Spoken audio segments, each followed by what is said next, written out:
Bok Osha Shukakel Wargak Osha Neme Njarwai Kwanyal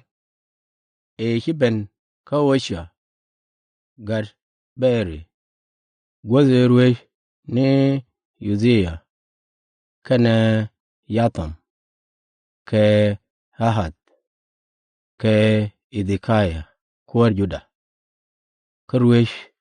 Yarabam Gar Yoai Kuwar Israel Shek Kana Gad Osha Me Tu Kunyarwai Ka Israel Ka Tok Osha Shwe Osha Joge Wur Kweniro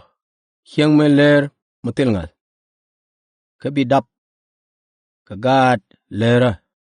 Ka Wo Hiwin Mon Let Nenyin Lera Acha Kunyal Shwe Banyping En Wano Shwe Osha Wa We Kwen Ka Shwe Shek Dene Gomer Nya Wurame Shwa Le Dablayim Shwe Kwen Ka Shwe Ruiz Ka Shwe Osha Dabgar Medol Ka Wo Kunyal Joge Chol Shode A Israel Ka Wan Ka Gwal Mitot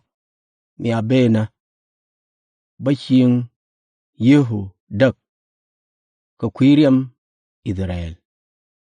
Ka Bakwar Israel Shwe Moi Pek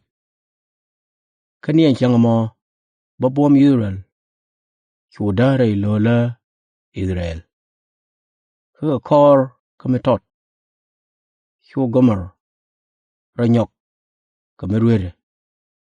Ya Dabga Nyade Ka Shwe Kut Osha Joge Wur Chol Shode Nyalo Ka Wo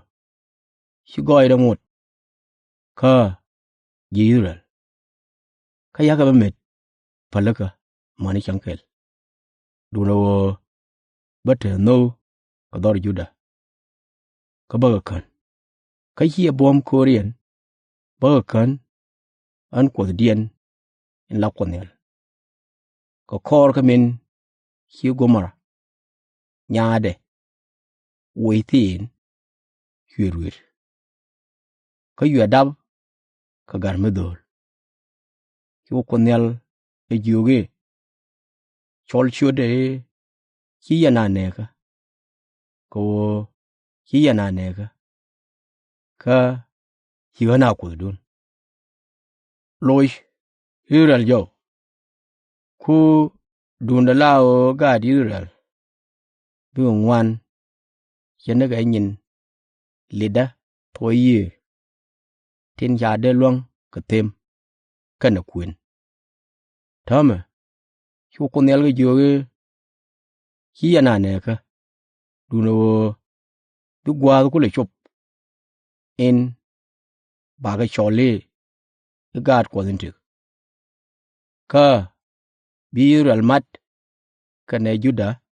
Alakel Ka Bikaro Hia Kwen Bol Kel Ka Bika Bom Wimon Ka Wo Gwa Hyang Israel